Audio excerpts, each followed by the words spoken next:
बिहार के एडीजी लोग का हालत देख लीजिए। लोग बता रहे हैं, बिहार का एडीजी बता रहा है कि किसान लोग छुट्टी पर है इसलिए क्राइम हो रहा है। जो दर्द बयान किया है ये सब बिहारी का, हर परिवार का, हर बच्चे का, हर माँ का, हर पत्नी का ये दर्द है। हम लोग यही रोजगार चाहते हैं, यही वो नया बिहार चाहते हैं जहाँ यहीं पर रोजगार हो। हम बिहारियों को बाहर जाकर मजदूरी करने पर विवश कर दिया है क्योंकि उचित शिक्षा की व्यवस्था नहीं।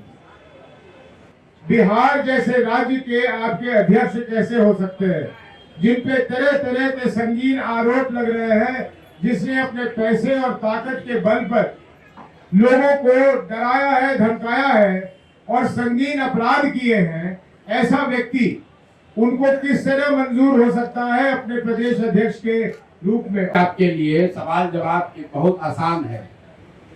हम लोग के साथ पूरा प्रशासन है, अपनी ताकत है। 2 महिलाएं जो अपना जीवन यापन किसी तरह चला रही हैं, आप समझिए 25 साल से ये लोग लड़ रहा है। कितनी हिम्मत इन्होंने की होगी, आज यहाँ आए हैं। और आज ये देखिए बिहार की बात हो रही है, इस महिला की हिम्मत नहीं हो रही कि अपने चेहरे से नकाब हटाए। मैं व्यक्तिगत तौर पर भी माननीय अध्यक्ष जी और मनोज भारती जी की अनुमति से मैं व्यक्तिगत तौर पर और पूरे जन स्वराज परिवार की ओर से दोनों साथियों का, जेपी सिंह साहब का और रितेश पांडे जी का हृदय से हम लोग धन्यवाद कर रहे हैं। जेपी सिंह जी के बारे में आपको जो बताया गया उसमें 1-2 बात मैं ऐड करना चाहूंगा, फिर वो अपना परिचय देंगे। जन स्वराज में हम लोग जो सबसे ज्यादा जिस बात को महत्व देते हैं कि वो लोग जिन्होंने इसी बिहार की व्यवस्था से लड़कर अपने जीवन में कुछ हासिल किया है, उनको हम लोग सबसे ज्यादा उनका सम्मान करते हैं। जेपी सिंह जी एकमा के सरकारी विद्यालय में पढ़े हैं और बता रहे थे कि मैट्रिक तक छपरा भी भैया हम लोग कभी नहीं आए थे। फिर पटना कॉलेज आए और आर्थिक स्थिति परिवार की ऐसी थी कि आगे पढ़ने की भी व्यवस्था नहीं थी, तो इन्होंने सेना में नौकरी की। सेना में नौकरी करके उसके बाद एयरपोर्ट अथॉरिटी में नौकरी की और फिर आईपीएस में 59th रैंक इंडिया में इनका रहा है। ध्यान रखिए, ये बिहार के लड़कों की ताकत है। 59th ऑल इंडिया रैंक इनका है और अभी सर्विंग एडीजी हैं। बिहार के एडीजी लोग का हालत देख लीजिए। लोग बता रहे हैं, बिहार का एडीजी बता रहा है कि किसान लोग छुट्टी पर है इसलिए क्राइम हो रहा है। ये हिमाचल प्रदेश के one of the most distinguished IPS अफसर हैं, लेकिन हम लोग के लिए सबसे बढ़कर बिहार के वो बेटे हैं जो हिमाचल में बहुत इन्होंने नाम कमाया है। 2 जगह वहाँ रेंज आईजी रहे हैं, वहाँ पर 3 जिलों के एसपी रहे हैं और अपना परिचय ये और देंगे कि ये क्यों जन स्वराज से जुड़े हैं। तो मैं इनका फिर से एक बहुत बड़े परिवार की ओर से इनका स्वागत, इनका अभिनंदन और आप सबसे गुजारिश कि आप लोग इनकी मदद भी कीजिए और इनके अनुभव का लाभ जन स्वराज को और आने वाले समय में बिहार को मिलेगा। और आज से बढ़िया कोई दिन नहीं हो सकता था, क्योंकि पिछले 5-7 दिन में हम लोग देख रहे हैं कि क्राइम की हालत बिहार में क्या हो रही है और किस तरह पुलिस अफसर यहाँ पर लोगों को बेवकूफ बना रहे हैं। दूसरे हमारे साथी हैं रितेश पांडे जी। हम ज्यादा पिक्चर नहीं देखते हैं, गाना होना भी कम ही सुनते हैं, लेकिन इतना हम जानते हैं कि भोजपुरी में सबसे ज्यादा एक गाना अगर कोई सुना गया है तो रितेश पांडे जी का गाना है हेलो। क्या नाम है गाना? हेलो कौन कि आप लोग बता रहे हैं।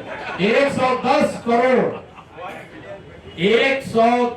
करोड़ लोगों ने उसको अभी तक उस गाने को देखा है। ये घर में इनका जन्म हुआ है। ये भी सामान्य परिवार के बच्चे हैं। इनके पिताजी शिक्षक थे, शिक्षक पहले रहे हैं। बीच में लालू यादव के जमाने में वो नौकरी भी चली गई। ये बता रहे थे कि बच्चे में को पढ़ाने के लिए इनके बाबूजी बनारस गए, बच्चों को ले गए, वहां बच्चों को पढ़ाया और उस संघर्ष से निकले हुए ये आदमी आज 40-50 पिक्चरों में इन्होंने अभिनेता के तौर पर काम किया है। बहुत बड़े सिंगर हैं और ये दोनों लोगों से मैं चाहूंगा कि 2-2 मिनट अपनी बात रखें। उसके बाद आज का जो विषय है जो आपको ज्यादा महत्व है, चाल चरित्र चेहरा वाली बीजेपी के अध्यक्ष के चाल चरित्र चेहरा का दूसरा किस्त आज जारी होगा और आपसे सीधे मुखातिब होंगी राजेश शाह जी की मां और उनकी बहन, जिस व्यक्ति की हत्या कर दी गई है, उनकी मां यहाँ अमला देवी जी आई हैं और उनकी बहन आई है। ये लोग देखिए डर के मारे, उनकी बहन देखिए वहां किनारे बैठी हैं। और मैं रीता दी, और मैं आप सबसे ये अनुरोध करूंगा कि बिहारी होने के नाते अब इनकी सुरक्षा का जिम्मा अब हम लोगों का है। इनको कल दिन रात तक लोगों को इनको धमकी दे रहा है कि सामने मत आइए कैमरा पर। ये माँ और बहन इस पूरी व्यवस्था के खिलाफ 2007 से लड़ रहे हैं, वो पूरी बात बताएंगे अभी आपको। उससे और आज इसलिए भी चुना है कि आज मोदी जी आ रहे हैं, देश के प्रधानमंत्री आ रहे हैं, बड़ी बड़ी बात कहेंगे। और आज सुनिएगा कि उन्हीं के पार्टी के अध्यक्ष जिस पर मर्डर का आरोप है, वो जिस बच्चे की हत्या हुई है, उसकी मां अमला देवी कैसे अपना जीवन बिता रही है 2008 से, आप उन्हीं के मुंह से सुनिएगा। उससे पहले ये दो साथी जो जन स्वराज में जुड़ रहे हैं, मैं आपसे आग्रह करूंगा कि 2-2 मिनट अपना बात रख दें। बहुत बहुत धन्यवाद। ये हिमाचल प्रदेश के one of the most distinguished IPS अफसर हैं, लेकिन हम लोग के लिए सबसे बढ़कर बिहार के वो बेटे हैं जो हिमाचल में बहुत इन्होंने नाम कमाया है। 2 जगह वहाँ रेंज आईजी रहे हैं, वहाँ पर 3 जिलों के एसपी रहे हैं, और अपना परिचय ये और देंगे कि ये क्यों जन स्वराज से जुड़े हैं। तो मैं इनका फिर से एक बहुत बड़े परिवार की ओर से इनका स्वागत, इनका अभिनंदन, और आप सबसे गुजारिश कि आप लोग इनकी मदद भी कीजिए और इनके अनुभव का लाभ जन स्वराज को और आने वाले समय में बिहार को मिलेगा। और आज से बढ़िया कोई दिन नहीं हो सकता था, क्योंकि पिछले 5-7 दिन में हम लोग देख रहे हैं कि क्राइम की हालत बिहार में क्या हो रही है और किस तरह पुलिस अफसर यहाँ पर लोगों को बेवकूफ बना रहे हैं। दूसरे हमारे साथी हैं रितेश पांडे जी। हम ज्यादा पिक्चर नहीं देखते हैं, गाना होना भी कम ही सुनते हैं, लेकिन इतना हम जानते हैं कि भोजपुरी में सबसे ज्यादा एक गाना अगर कोई सुना गया है तो रितेश पांडे जी का गाना है हेलो। क्या नाम है गाना? हेलो। हमें क्या आप लोग बता रहे हैं 110 करोड़ लोगों ने उसको अभी तक उस गाने को देखा है। ये घर घर में इनका जन्म हुआ है, ये भी सामान्य परिवार के बच्चे हैं। इनके पिताजी शिक्षक थे, शिक्षक पहले रहे हैं, बीच में लालू यादव के जमाने में वो नौकरी भी चली गई। ये बता रहे थे कि बच्चे में को पढ़ाने के लिए इनके बाबूजी बनारस गए, बच्चों को ले गए, वहां बच्चों को पढ़ाया, और उस संघर्ष से निकले हुए ये आदमी आज 40-50 पिक्चरों में इन्होंने अभिनेता के तौर पर काम किया है, बहुत बड़े सिंगर हैं। और ये दोनों लोगों से मैं चाहूंगा कि 2-2 मिनट अपनी बात रखें। उसके बाद आज का जो विषय है जो आपको ज्यादा महत्व है, चाल चरित्र चेहरा वाली बीजेपी के अध्यक्ष के चाल चरित्र चेहरा का दूसरा किस्त आज जारी होगा और आपसे सीधे मुखातिब होंगी राजेश शाह जी की मां और उनकी बहन, जिस व्यक्ति की हत्या कर दी गई है, उनकी मां यहाँ अमला देवी जी आई हैं और उनकी बहन आई है। ये लोग देखिए डर के मारे, उनकी बहन देखिए वहां किनारे बैठी हैं। और मैं रीता दी, और मैं आप सबसे ये अनुरोध करूंगा कि बिहारी होने के नाते अब इनकी सुरक्षा का जिम्मा अब हम लोगों का है। इनको कल दिन रात तक लोगों को इनको धमकी दे रहा है कि सामने मत आइए कैमरा पर। ये माँ और बहन इस पूरी व्यवस्था के खिलाफ 2007 से लड़ रहे हैं, वो पूरी बात बताएंगे अभी आपको। उससे और आज इसलिए भी चुना है कि आज मोदी जी आ रहे हैं, देश के प्रधानमंत्री आ रहे हैं, बड़ी बड़ी बात कहेंगे। और आज सुनिएगा कि उन्हीं के पार्टी के अध्यक्ष जिस पर मर्डर का आरोप है, वो जिस बच्चे की हत्या हुई है, उसकी मां अमला देवी कैसे अपना जीवन बिता रही है 2008 से, आप उन्हीं के मुंह से सुनिएगा। उससे पहले ये 2 साथी जो जन स्वराज में जुड़ रहे हैं, मैं आपसे आग्रह करूंगा कि 2-2 मिनट अपना बात रख दें। बहुत बहुत धन्यवाद। विद्यमान टेगड़ा मांझी सारण का रहने वाला हूँ, पिताजी किसान, बचपन से गांव में ही समय बिताया, गांव के स्कूल से पढ़ा, आगे पटना विश्वविद्यालय से स्नातक हूँ मैं पटना कॉलेज।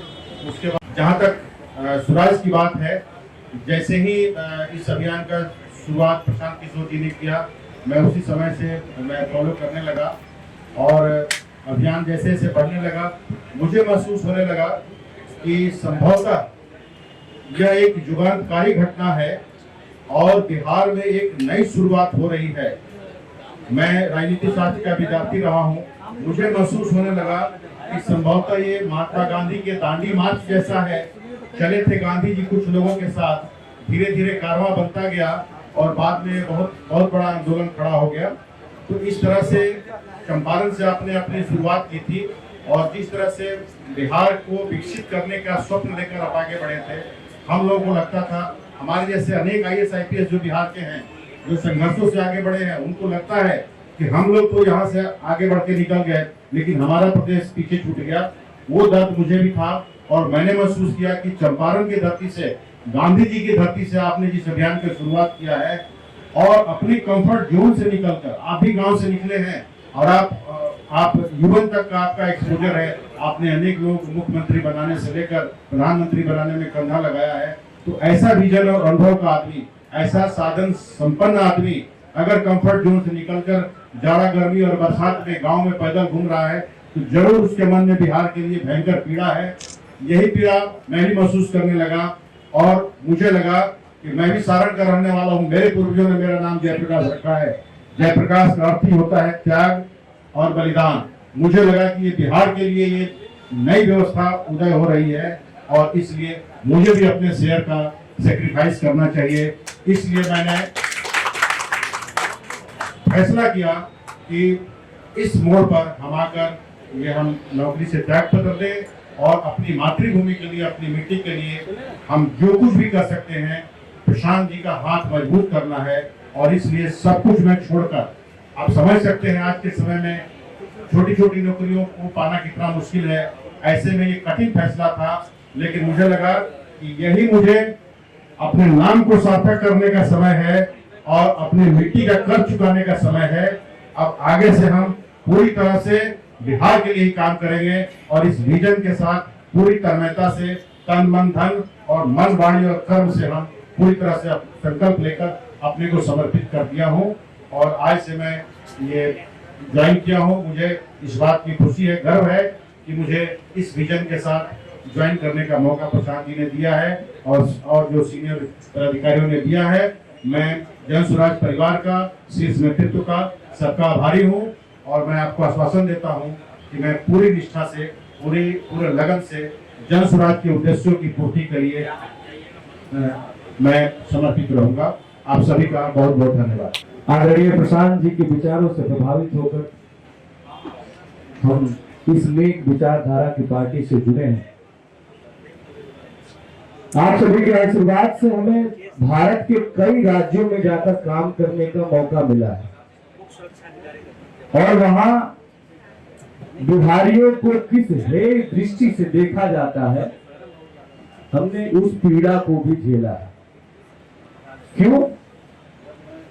क्योंकि बिहार के लोग वहां जाकर मजदूरी करते हैं। ऐसा नहीं है कि मजदूरी ही करते हैं, बहुत उच्च पदों पर भी बिहारी हैं अपने मेहनत के बदौलत। लेकिन आज से पहले की सरकारें बिहारियों को बाहर जाकर मजदूरी करने पर विवश कर दिया है, क्योंकि उचित शिक्षा की व्यवस्था नहीं। तो जो इस सिस्टम को बदलने के लिए निकले हैं आदरणीय प्रशांत जी, हम लोग उनके साथ हैं। 4 लाइनों के माध्यम से मैं अपना समर्थन व्यक्त करता हूं कि जनता भी वो मालिक अब की बात चाहते हैं, जन सूरज हो जनता का अधिकार चाहते हैं, रोजी रोजगार चाहते हैं, नया बिहार चाहते हैं, रोजी रोजगार चाहते हैं, नया बिहार चाहते हैं। पढ़ा लिखा हो अपना परिवार चाहते हैं, रुके पलायन यहीं पे हो व्यापार चाहते हैं, कि रोजी रोजगार चाहते हैं, नया बिहार चाहते हैं। बहुत बहुत धन्यवाद। जो दर्द बयान किया है ये सब बिहारी का, हर परिवार का, हर बच्चे का, हर माँ का, हर पत्नी का ये दर्द है कि हम लोग यही रोजगार चाहते हैं, यही वो नया बिहार चाहते हैं जहाँ यहीं पर रोजगार हो। हम लोग मोदी जी का सड़क और ट्रेन बहुत सुन लिए, अब हम लोग को रोजगार चाहिए। अब ये बात खत्म हुई। इन दोनों साथियों से आगे आपका मुलाकात, आपकी साक्षात्कार होती रहेगी। मैं अनुमति चाहूंगा कि राष्ट्रीय अध्यक्ष जी आज जो दिलीप जायसवाल जी के बारे में, जो व्यक्ति के बारे में नहीं है, भाजपा के राज्य के अध्यक्ष के बारे में जो हम लोग आज प्रेस कॉन्फ्रेंस है उसकी विधिवत शुरुआत की जाए। बहुत बहुत धन्यवाद। जो प्रकरण है जिसके बारे में विस्तार से तो प्रशांत जी से भी ज्यादा पीड़ित जो है वो बताएंगे, लेकिन मैं एक ही चीज स्पष्ट कर देना चाहता हूँ कि धीरे धीरे ये प्रयास हो रही है भारतीय जनता पार्टी की तरफ से कि इसको कोई व्यक्तिगत लड़ाई में तब्दील कर दी जाए। मैं स्पष्ट कर देना चाहता हूँ, हमारा जो ये मुद्दा उठाना है ये 2 स्तर पे है। और पहला स्तर भारतीय जनता पार्टी से हमारा प्रश्न है कि आप जो चाल चरित्र चेहरा की बात करते हैं, उस चाल चरित्र चेहरा में ऐसे व्यक्ति बिहार जैसे राज्य के आपके अध्यक्ष कैसे हो सकते हैं, जिन पे तरह तरह के संगीन आरोप लग रहे हैं, जिसने अपने पैसे और ताकत के बल पर लोगों को डराया है, धमकाया है और संगीन अपराध किए हैं। ऐसा व्यक्ति उनको किस तरह मंजूर हो सकता है अपने प्रदेश अध्यक्ष के रूप में? और हम ये भी जानते हैं कि उनके प्रदेश अध्यक्ष हटाए नहीं जाएंगे, क्योंकि इस नए भारतीय जनता पार्टी में 2014 के बाद जो भारतीय जनता पार्टी है उसमें जिम्मेदारी लेने की कोई रीत रिवाज नहीं है। वो पुल गिर जाए, सड़क गिर जाए, हवाई जहाज गिर जाए, ट्रेन के सैकड़ों एक्सीडेंट हो जाए, आंतरिक सुरक्षा के ऐसे ऐसे मामले हो जाए जिससे देश को करीब करीब बाध्य होना पड़े पड़ोसी मुल्क से युद्ध करने का, लेकिन यहाँ कोई जिम्मेदार नहीं है। आज स्वर्गीय लाल बहादुर शास्त्री जी को जरूर कहीं ना कहीं कष्ट हो रहा होगा। वो ट्रेन नहीं चला रहे थे कि ट्रेन की एक्सीडेंट से उन्होंने इस्तीफा दे दिया। आज स्वर्गीय माधवराव सिंधिया जी को जरूर कष्ट हो रहा होगा कि वो प्लेन नहीं उड़ा रहे थे, लेकिन प्लेन की दुर्घटना से उन्होंने इस्तीफा दे दिया। आज शिवराज पाटिल जैसे व्यक्ति को भी दुख हो रहा होगा कि बंबई में जो हुआ उसकी नैतिक जिम्मेदारी लेते हुए वो गृह मंत्री के पद से उन्होंने इस्तीफा दिया। लेकिन भारतीय जनता पार्टी में परिपाटी नहीं है, मोदी जी के भारतीय जनता पार्टी में परिपाटी नहीं है, कोई जिम्मेदार किसी चीज का नहीं है। तो पहले तो हमें उत्तर चाहिए कि आज जो मोदी जी मोतिहारी आ रहे हैं तो क्या वो ऐसे व्यक्ति के साथ मन साझा करना चाहेंगे, ऐसे प्रदेश अध्यक्ष को अपने बगल बिठाना चाहेंगे? अगर चाहेंगे तो बिहार के लोग देखेंगे कि ऐसे रंगे हुए व्यक्ति जिसपे एक से एक संगीन आरोप हो, उसमें उसके बगल बैठकर मोदी जी बड़ी बड़ी बातें करेंगे। और जैसा प्रशांत जी ने ठीक कहा, शायद कोई सौगात भी दे के जाए कि कुछ और श्रमिकों के लिए ट्रेन चला दे, कुछ सड़क या पुल का निर्माण करवा दे, लेकिन मूल प्रश्न पे नहीं आएंगे कि यहाँ से पलायन कब रुकेगा, यहाँ रोजगार कब बढ़ेगा, यहाँ भ्रष्टाचार कब कम होगा, यहाँ शिक्षा कब बढ़ेगी, ये उनको चिंता नहीं है। हमारा दूसरा जो स्तर है इसका, वो व्यक्तिगत स्तर आ जाता है। क्यों? क्योंकि जन सुराज पार्टी की ये नीति है कि हम एक न्याय संगत व्यवस्था चाहते हैं, और न्याय संगत व्यवस्था के अंतर्गत कोई भी पीड़ित अगर हमारे पास मदद के लिए आएगा तो हम अपनी पूरी ताकत से प्रयास करेंगे कि उसकी मदद की जाए। और इसी क्रम में वो सरदार मौलेश्वर सिंह जी के परिवार के सदस्य हो या राजेश जी के लोग हो, उनकी माँ और बहन हो, उनकी बहन और उनकी माँ की जितनी तारीफ की जाए कम है कि इतने ताकतवर व्यक्ति के सामने भी, वो दिलीप जायसवाल के सामने भी ये पिछले 22-23 साल से अपने भाई और अपने बेटे के लिए न्याय मांगते घूम रहे हैं। इन 2 बातों पर आज चर्चा होगी, हम लोग अपनी बात रखेंगे। बहुत बहुत धन्यवाद। 6 बच्चे हैं और ये लोग बहुत गरीब घर के लोग हैं। इनके पति वहां साधारण छोटा मोटा व्यापार रोजी रोजगार करके अपना जीवन चलाते, परिवार चलाते थे। 2007 में इनके घर के बगल में सरस्वती शिशु मंदिर के एक विद्यालय से जुड़ा हुआ रोड और रोड के इर्द गिर्द जमीन के खरीद बिक्री को लेकर विवाद शुरू हुआ। इनका एक लड़का राजेश शाह, उस समय उसने वहां लोकल लोगों के साथ मिलकर उसका विरोध किया। दिलीप जायसवाल जी वहां 10 एकड़ जमीन कब्जा करना चाहते थे, खरीदना चाहते थे, लोगों से जबरदस्ती करना चाहते थे। जैसा कि इन लोगों का कहना है कि इनके लड़के ने उसका विरोध किया, पहले उसको धमकी मिली, पीछे हटने की बात कही गई और फिर 2007 में एक दिन उसका एक दोस्त दुर्गा पूजा की तैयारी के नाम पर उसको घर से मोटरसाइकिल से पकड़ बैठा कर ले गया, इन सब के सामने ले गया।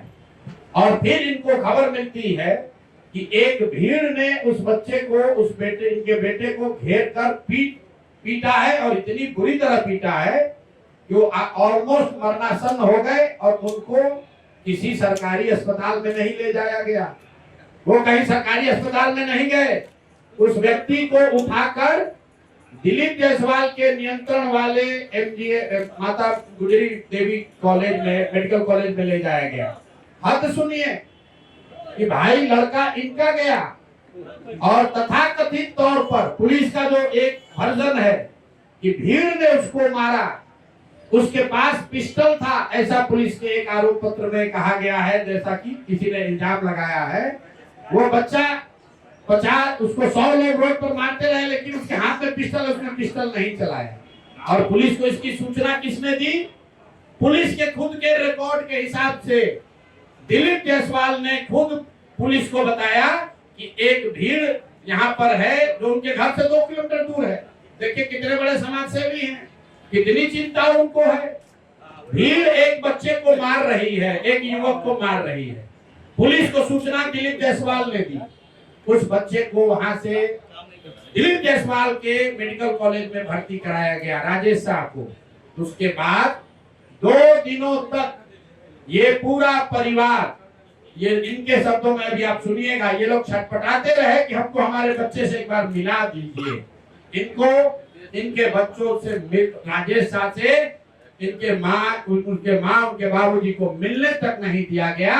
और पुलिस ने केस ये बना दिया कि यही आदमी सुपारी लेकर दिलीप जायसवाल को मारने आया था, पिस्टल लेकर, और दिलीप जायसवाल के समर्थकों ने या सामान्य नागरिकों ने उसको घेर कर मार दिया।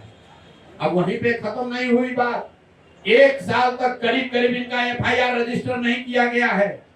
उस जवान लड़के के मौत के सदमे से इनके पति, अमला देवी के पति और उस लड़के के बाप 2 बरस में पेट पर गिरकर उनकी मृत्यु हुई है। और तब से ये बूढ़ी माँ और ये बच्ची, उस व्यक्ति की बहन रीता जी, ये लोग तब से लड़ाई लड़ रहे हैं। हाई कोर्ट गए, मुख्यमंत्री के दरबार में गए, वहां से ऑर्डर हुआ कि इस पर तुरंत कार्रवाई की जाए। वहां का SP, अब नाम पिछली बार नहीं बताया था, आज बता रहा हूं, MK नायक, उसने MR नायक जो वहां के SP थे, उनकी पत्नी बजाबता आज MBBS करके डॉक्टर हैं। जरा पता कीजिए कि इस केस के बाद वो डॉक्टर कैसे बन गए।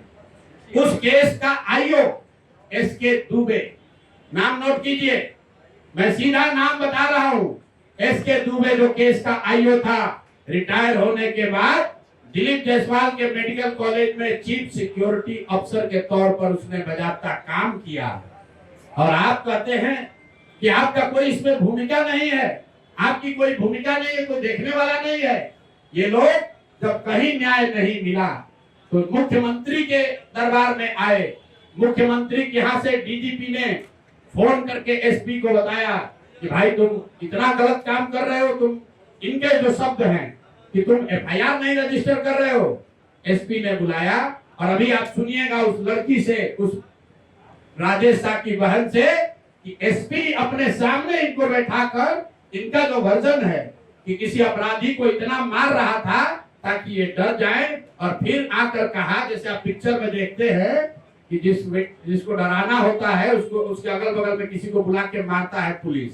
तो ये बता रही थी कि एसपी ने इनके सामने किसी अपराधी या किसी बंदी को मारा और मारने के बाद इनको ज्ञान दिया कि अरे तुम शादी उदी करो, अपना काम करो, ये सब कहाँ चक्कर में आप पड़ी है। और केस को फाइनल इन लोगों ने कर दिया। फिर ये लोग हाई कोर्ट गए। इनके हिम्मत की आप दाद दीजिए, हमारी आपकी हिम्मत टूट जाएगी। 2008 से ये महिला दोनों अकेले लड़ रही हैं और कोई बिहार में इनके साथ खड़ा होने को तैयार नहीं है। ये लोग हाई कोर्ट गए और हाई कोर्ट का निर्णय अभी मैं आपको सुना रहा हूं। हाई कोर्ट ने कहा है कि सीआईडी को इसको जांच करके तुरंत इस मामले का निपटारा करना है और अभी तक उसका कोई खोज खबर नहीं है। पुलिस रिकॉर्ड में कहीं नहीं है कि राजेश शाह की मृत्यु कैसे हुई, भीड़ के मारने से हुई कि अस्पताल में पॉइजन देने से हुई कि कार्डियक अरेस्ट से हुआ। किसी को पोस्टमार्टम की रिपोर्ट किसी के हाथ में नहीं है। और ये लोग जब से दिलीप जायसवाल को ये पता चला है कि ये महिलाएं जन सुराज के संपर्क में आई हैं, ये पब्लिक में बात उठ सकती है, तो कल की बात बता रहा हूं आपको, ये महिला को 50 से ज्यादा फोन किया है उनके गुर्गों ने कि अगर पटना जाओगे तो खैर नहीं है, यहाँ आकर जो समझौता करना है कर लीजिए। मैं कैमरे पर कह रहा हूँ और अगर नहीं होगा तो कल परसों आपको नंबर भी जारी करेंगे किस नंबर से वहां के लोकल नेता 4 अभियुक्त, चारों भाजपा के लीडर है वहां। अभी एक आदमी तो अभी 2024 तक भाजपा का जिला अध्यक्ष था, नामजद अभियुक्त है, कोई पुलिस कार्रवाई नहीं कर रही है। और मोदी जी आकर यहाँ लंबा लंबा बात फेंकेंगे। अरे भाई, अपने राज्य के अध्यक्ष से दिलीप जायसवाल से पूछो तो सही कि ये मर्डर का अपराध आप पर केस है कि नहीं है। कॉलेज कब्जा करने की बात हुई तो कहता है कि वो मौलेश्वर सिंह का कॉलेज हमको कोर्ट से डिग्री है, इसमें कौन सा कोर्ट से डिग्री है। तो मैं अभी चाहूंगा कि 2 मिनट पहले आप अमला देवी, पहले उस महिला का जिगर जो है वो देखिए कि कितना मजबूत जिगर है कि उसने कहा कि हम अपने बच्चे के खून से समझौता नहीं कर सकते हैं, चाहे जितना आप डरा लो, जितना लालच दे दो, मैं मानूंगी नहीं। तो मैं चाहूंगा कि अमला देवी जी अपना बताएं अपने शब्दों में इनके साथ क्या हुआ है और कैसे इस व्यवस्था ने इनके साथ अन्याय किया है। बहुत बहुत धन्यवाद।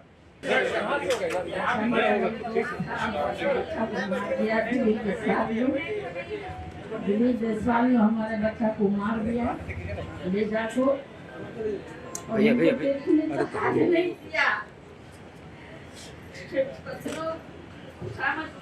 हमको देखने तक नहीं दिया। आप माइक पकड़िए ना, आप माइक पकड़िए, आप बोलिए। उसके बाद भी हमको बहुत अधिक किए, टॉर्चर किए, बहुत किए, मगर हम नहीं हटे। हम यहाँ तक आ चुके हैं। आप लोग का शरण में इसका इंसाफ दीजिए, आप लोग हमारा बच्चा का इंसाफ कीजिए। मेरा नाम गीता कुमारी है। मैं वो वाला अवागन बहन हूँ जो अपने भाई का मरा मुँह तक नहीं देखने दिया गया, इतना टॉर्चर किया गया उसको। बार बार जेल के गेट पे जाते थे, बार बार भगा देता था, बेइज्जत किया था, क्रिमिनल की बहन हो, क्रिमिनल की बहन हो बोल के। पूरा ना कोई मीडिया वाले मेरे साथ था, ना कोई राजनेता मेरे साथ थे, कोई भी मेरे साथ नहीं थे। और मैं के लिए टिकटॉकर सबके पास जा रही थी, सब बोल रहा था कि तुम्हारे भाई को मारेगा नहीं, अपने मेडिकल कॉलेज में इलाज करवा रहा था। उसके बाद मुझे सिर्फ लाश सौंप दिया गया पुलिस द्वारा। चलिए अब इनको सवाल पूछना है। मुख्यमंत्री से आप मिले तो नीतीश कुमार जी आपसे मिले, नीतीश कुमार जी क्या बताए थे आपको? बोले थे कार्रवाई होगी। नीतीश जी से कब मिले थे बताइए? नीतीश जी कब मिले? कितना दिन पहले मिले थे आप मुख्यमंत्री? पहले मिले 15 साल पहले। 15 साल पहले। ये कब का घटना है? 2007 का। 2007 की घटना है। 2007। एसपी साहब से मुलाकात हुई तो एसपी साहब ने क्या कहा था? जी, एसपी साहब एमआन आए थे उस समय। जब उनके पास गए, 2-3-4 बार गए, बोले कि मेरा केस FIR दर्ज कर लीजिए, नहीं हो रहा। एप्लीकेशन लेके बार बार जा रहे थे, तो मेरे सामने ही 2-4 लोगों को मार के मुझे डराने की कोशिश कर रहे थे। और लेकिन मेरे अंदर जो कुछ बोल रहा था वो लोग तो बता नहीं सकते। उनका लड़की थे, लड़का होते तो शायद उसी तरह दिलीप जायसवाल को मार दिया रहते। लेकिन हम मजबूर थे, मेरे साथ कोई नहीं था। वो हमको बोले कि शादी ब्याह कर लो, तो ये सब केस लड़ने से कोई काम थोड़ा ना होता है। हम बोले आप मेरी शादी करवाएंगे, तो मुझे डांटने लगे, बोले इसको बाहर करो, बाहर करो। एसपी साहब बोले जी फाइनेंस करने के लिए भी बोला जा रहा था आपको। जी बहुत बार बोला गया। सीआईडी में केस गया था, उसके बाद कुछ कार्रवाई हुई थी क्या? जी नहीं, कोई कार्रवाई नहीं हुई। सीआईडी जब गए थे तो सीआईडी को उनके बुला करके वो अपने कमरा उमरा दिलवाए थे, और सीआईडी को वहीं पे सारे मेरे मोहल्ले के लड़कों को बुला करके वहीं पे दवाई दिलवाए थे।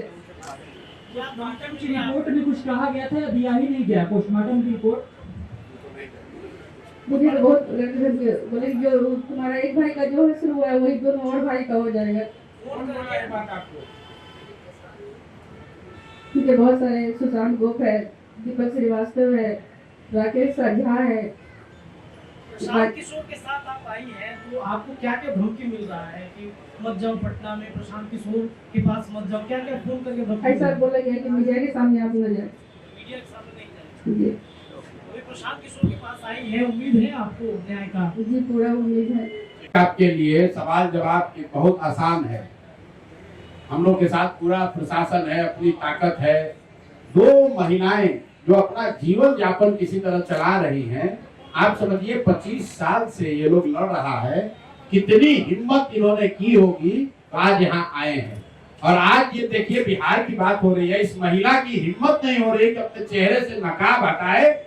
इतना भय है किस आदमी का, जो भाजपा का यहाँ का राज्य का अध्यक्ष है। ऐसे लग रहा है कि कोई क्रिमिनल सिंह की लड़ाई है।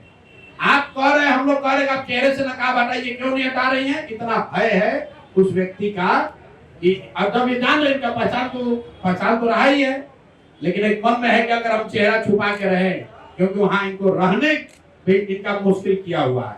और आपके माध्यम से बता दे रहे हैं, अगर इनकी सुरक्षा को कुछ हुआ, इनको परेशान किया गया, तो पूरा बिहार का आदमी इनके खिलाफ खड़ा होगा, इनको छोड़ेंगे नहीं। ये जो समझ रहे हैं, ये बताइए 2 महिलाओं को इस तरह से परेशान कर रहा है, ये बेचारी बोल तक नहीं पा रही, ये लोग बोल तक नहीं पा रहा है। और 2008 से पुलिस वाला बैठ के एसपी इनको कह रहा है कि शादी ब्याह कर लो, तो केस करने से क्या होता है? और कोई पूछने वाला नहीं है, इसलिए इनके सामने लाए। और मोदी जी आकर बड़ा बड़ा बात करेंगे यहाँ पर। भाजपा का सब आदमी, पिछला प्रेस कॉन्फ्रेंस हुआ था उसके बाद से अभी तक जवाब नहीं दिया। कह रहा मुंह बंद है। आप लोग, आप जितने पत्रकार है, कोई भाजपा का एक शब्द बोला, कोई डर तुम्हारे नहीं बोल रहा। अगर बोलेगा फिर फंसेगा। और इस मामले में हम लोग, जैसा मैंने आपको पहले कहा है, दिलीप जायसवाल की बात नहीं है, जैसा कि राष्ट्रीय अध्यक्ष जी ने बताया, ये इस व्यवस्था का बात है कि इस राज्य के सबसे बड़े पार्टी होने का दावा करने वाला दल, उसका अध्यक्ष जो यहाँ पर अभी मंत्री था, वो इस तरह के हीनस क्राइम में उस आरोप है उस पर, और वो आरोप का जवाब देना भी अपनी जिम्मेवारी नहीं समझता है। और इसके बाद अगली किस्त में जारी करेंगे कि बिहार के कौन कौन नेता और उनके बच्चे, उनके परिवारजन उसी मेडिकल कॉलेज से बिना टेस्ट दिए, बिना परीक्षा दिए मेडिकल का डिग्री लेकर निकले हैं। वो किस्त भी जारी होगी। दिलीप जायसवाल और भाजपा का ये चाल चरित्र चेहरा छुपने वाला नहीं है। जन स्वराज इसको छुपने नहीं देगा। राजद वाले लोग एक जवाब नहीं दिया अभी तक, राजद वाला भी नहीं बोल रहा है। जब हमने आपको कहा, आप लोगों ने खुद वीडियो देखा, राबड़ी देवी हंस के कह रही है विधानसभा में कि दिलीप जायसवाल तो हमारे भाई हैं। विधानसभा के जो चेयर पे, अध्यक्ष के चेयर पे बैठे हैं, पूछे आपके भाई हैं? तो हाँ, हमारे तो भैया हैं। अरे भाई, तुम पूरा बिहार को कहते हो कि तुम भाजपा से लड़ रहे हो, और भाजपा का अध्यक्ष जिस पर इस तरह का संगीन आरोप है, उसको तुम अपना मुंह बोला भाई बनाए हुए हो। तो आप और जनता बिहार की देख ले कि राजद और भाजपा में कितना दोस्ताना संबंध है। आपको हमको लड़ाता है, हिंदू मुसलमान बनाता है, और आपस में मुंह बोले भाई बनकर सबको लूट रहा है। दिलीप जायसवाल के कॉलेज से दिलीप जायसवाल भी लूट रहे हैं, और उसमें राजद के लोग का भी नौकरी और लग रहा है, उसमें उनके बच्चे बिना एडमिशन टेस्ट के मेडिकल डॉक्टर भी बन रहे हैं, और कोई सवाल पूछने वाला नहीं है। आज का दिन मोदी जी आ रहे हैं, मोदी जी की टीम, भाजपा के लोग ये बताए कि क्या ऐसे व्यक्ति के साथ मोदी जी मन साझा करेंगे, और अगर करेंगे तो इन दोनों महिलाओं को, आपने कहा है बेटी बचाओ बेटी पढ़ाओ, तो ये बेटी को कौन बचाएगा? रीता शाह को कौन बचाएगा? आप बताओ। जो यहाँ पिछड़ों की राजनीति करते हैं, ये पिछड़ा है कि अगड़ा है? बताओ बताओ कौन है ये? तुम कहते हो हम वंचित की लड़ाई करते हैं, हम गरीब की आवाज बनते हैं। ये कौन टाटा बिरला है? ये कौन अगड़े हैं? मेरे भाई, तुम लोग किसी के नहीं हो, तुम लोग सिर्फ अपना और अपने बच्चों का हित देख रहे हो। समाज में ये महिलाएं उदाहरण के तौर पर खड़ी हुई हैं। हर जिले में, हर गांव में, हर पंचायत में इस तरह का बिहार में अन्याय हो रहा है और उस बात को दबाया जा रहा है। इसीलिए जन सुराज ने बात को उठाया है। अब आपके जो सवाल है, आप सवाल कर सकते हैं। किसानों पर, उसके बाद तो लगता है कि महिलाओं को न्याय मिल पाएगा। भाई, पुलिस वाले क्या टिप्पणी दे रहे हैं? अच्छा, एक मिनट, गिरी जी कुछ अपना लीगल बताना चाह रहे हैं, सुन लीजिए। एक बात मैं आपका पूरी कर दूं। अब आप देखिए कि बिहार में कानून व्यवस्था की स्थिति क्यों खराब है। यहाँ के एडीजी लॉ एंड ऑर्डर ये कह रहे हो, डीजीपी, कि चूंकि अभी खेती किसानी का काम नहीं है, कम है, इसलिए क्राइम बढ़ा हुआ है। ऐसा बेवकूफी भरा बयान मुझे नहीं लगता है कि पूरे देश में किसी आईपीएस अफसर ने कभी दिया होगा। इसका मतलब ये है कि आप ये कह रहे हैं कि जब किसान मजदूर खेती नहीं करता है तो वो कॉन्ट्रैक्ट किलिंग करता है। यही तो आप कह रहे हैं कि जब खेती में लोग व्यस्त हो जाएंगे, हाँ, तो बारिश होगा तो क्राइम कम हो जाएगा, लोग अपना काम में लग जाएंगे। तो भैया, जब बारिश और खेती पर ही क्राइम है तो तुम काहे के लिए सैलरी ले रहे हो? तुम भी छोड़ दो। बारिश जब होगी तो क्राइम कम होगा, बारिश नहीं होगा तो क्राइम बढ़ जाएगा। अगर तुम ही, तो फिर काहे सैलरी ले रहे हो? काहे गरीब जनता के टैक्स के पैसा पर अय्याशी कर रहे हो? ये इन्हीं लोग का इनका ये रवैया, इनकी सोच है जो बताता है कि बिहार में स्थिति क्यों है। हर साल जुलाई के महीने में क्राइम बढ़ जाता है। अरे छोड़ो ना यार, कितना दिन से अभी बने हैं। अभी पिछला जुलाई में थे डीजीपी, डेटा ज्यादा देखे हैं। पिछला 3-4 बरस सच्चाई ये है कि पूरा पुलिस प्रशासन यहाँ पर शराब और बालू से, माफिया से वसूली में लगा हुआ है। उसको फुर्सत कहाँ है ये क्राइम और लोगों की सुरक्षा देखने का? कोई मंत्री विधायक क्यों नहीं मारा जा रहा है? उसके पीछे 100 पुलिस वाला आगे पीछे घूम रहा है। सामान्य आदमी को कोई घुस के मार दे रहा है? ये सारा पुलिस प्रशासन, इनका सिर्फ एक ही लक्ष्य है, हर थाना पर पैसा बांधा है। बालू का कितना ट्रक जा रहा है उस पर पैसा लो, कितना शराब पकड़ा है उससे पैसा लो, कितना शराब का माफिया यहाँ काम कर रहा है उससे पैसा लो। पैसा कमाने से फुर्सत होगा तो लॉ एंड ऑर्डर देखेगा। जुलाई और जून करने की बात है भाई। क्राइम का जो डेटा है ऑनलाइन उपलब्ध है, उसमें कोई ऐसा मंथली वेरिएशन नहीं है जो ये बता रहे हैं। और अगर मंथली वेरिएशन है भी तो भी कहाँ कहा गया है कि एक महीना में पुलिस पर कोई दोष नहीं दिया जाएगा जितना भी क्राइम होगा? क्या बात करते हैं ये लोग। ये आदमी बैठा हुआ है, नीतीश कुमार 20 वर्ष से सरकार चला रहे हैं। एक इनकी उपलब्धि है, इनका नाम सर्वमान्य नाम है पलटू राम। तो बिजली के नाम पर भी इनका पलटू राम कितने बड़े, देख लीजिए। विधानसभा में खड़े होकर नीतीश कुमार ने कहा कि फ्री बिजली देने से ज्यादा गलत काम कोई हो ही नहीं सकता है। मेरे शब्द नहीं है, नीतीश कुमार के शब्द है विधानसभा में, कि बिजली कम दर पर मिलनी चाहिए, फ्री नहीं मिलनी चाहिए, नीतीश कुमार ने कहा। लेकिन ठहरे पलटू राम, तो जब जीवन में हर चीज पर से पलट गए तो इस पर भी पलट गए। अब आ जाइए आप विषय पर। बिहार में हम भी गांव गांव चले हैं। बिजली को लेकर लोगों की समस्या ये है कि बिजली का बिल गलत आ रहा है, ज्यादा आ रहा है। स्मार्ट मीटर को, प्रीपेड मीटर को लेकर लोगों की समस्या है। एक दिन भी अगर आपका बिजली का बिल आप जमा नहीं किए, मीटर खत्म हो गया, आपका घर में अंधेरा हो गया। ये नीतीश कुमार ये कर रहे हैं कि पहले तो कभी फ्री बिजली दिए नहीं, और अभी चुनाव के 1 महीना पहले 125 यूनिट आपको बिजली देंगे, और जो 125 यूनिट से ज्यादा कंज्यूम करेगा उसको बिजली का ज्यादा दर देना पड़ेगा। एक बात इसका कैच समझ लीजिए, ऐसा नहीं है कि सबको 125 यूनिट फ्री है। जो 125 यूनिट तक खर्चा करेगा उसी को फ्री है। तो 80% आदमी 125 यूनिट से ज्यादा खर्च करेगा। तो अगर वो बिजली का दर 2 रुपए था तो बढ़ के हो जाएगा 3 रुपया।